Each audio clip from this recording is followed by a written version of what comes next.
నమస్కారం అండి. బాచీరావు కుకింగ్ వీడియోకి వెల్కమ్ అండి. ఈరోజు మన అల్పాహారము అంటే మార్నింగ్ బ్రేక్ఫాస్ట్ కింద ఈవినింగ్ కూడా మనం చేసుకోవచ్చు. ఇది స్నాక్ ఐటమ్ కింద కూడా. ఇది రవ్వ దోశ అండి. చాలా చాలా టేస్టీగా ఉంటుంది. సాటర్డేస్ అప్పుడు అందరూ ఉపవాసం ఉంటారు. అప్పుడు ఈ రవ్వ దోశ తిన్నట్లయితే చాలా కడుపు నిండుగా ఉన్నట్లు ఉంటుంది.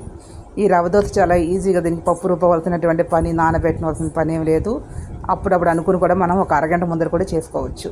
దీనికి కావాల్సినటువంటి పదార్థాలు ఏంటంటే, రవ్వ దోశకి మనం ఏంటంటే గోధుమ రవ్వ, ఇంత ఉప్మా చేసుకుంటే కదా ఆ రవ్వ అండి. అంటే ఒక కప్పు గోధుమ రవ్వకి ఒక అరకప్పు మైదా, ఓ అరకప్పు గోధుమ పిండి, ఒక పావు కప్పు వరిపిండి, లైట్గా ఒక 2 స్పూన్లు శనగపిండి. ఇవన్నీ కూడా పెరుగుతో కానీ, మజ్జిగతో కానీ, లేదంటే వాటర్తో కానీ ఏదైనా సరే నానబెట్టి పెట్టుకోవాలి.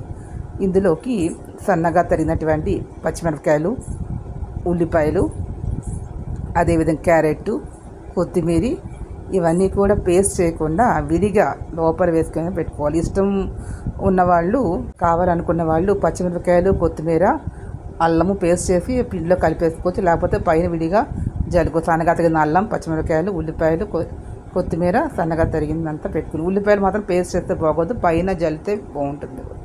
ఇది ఏం చేస్తామంటే, మనం ఒక అరగంట కలిపి బాగా కొంచెం ఉప్పు వేసుకుని బాగా కలిపి పెనం మీద బాగా వస్తుందండి. అయితే నాన్ స్టిక్ అయినా ఇనుప పెనం తీసుకుని దాని మీద కొద్దిగా వాటర్ ముందర వేసేసి బాగా పోయిన తర్వాత అప్పుడు కొద్దిగా నూనె రాసి పైన అంతా అప్లై చేసిన తర్వాత ఈ దోశలు మనం వాటర్ కలిపి కొంచెం గట్టిగా కాదు, మీడియం సైజులో కలుపుకోవాలి. మీడియంగా కలుపుకొని పెనం మీద వేసి ముందర హైలో పెట్టి పెనం బాగా కాగిన తర్వాత సిమ్లో పెట్టాలి, మాడిపోకుండా ఉంటుంది.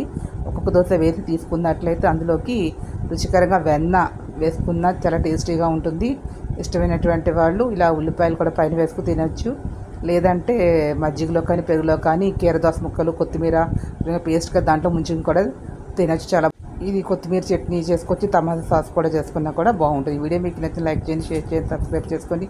ఒక చిన్న లైక్ ఇస్తే ఎంకరేజ్ చేయండి. మరిన్ని వీళ్ళతో మీ ముందుకు వస్తాను. Thank you to all. Please subscribe my channel. Thank you to all.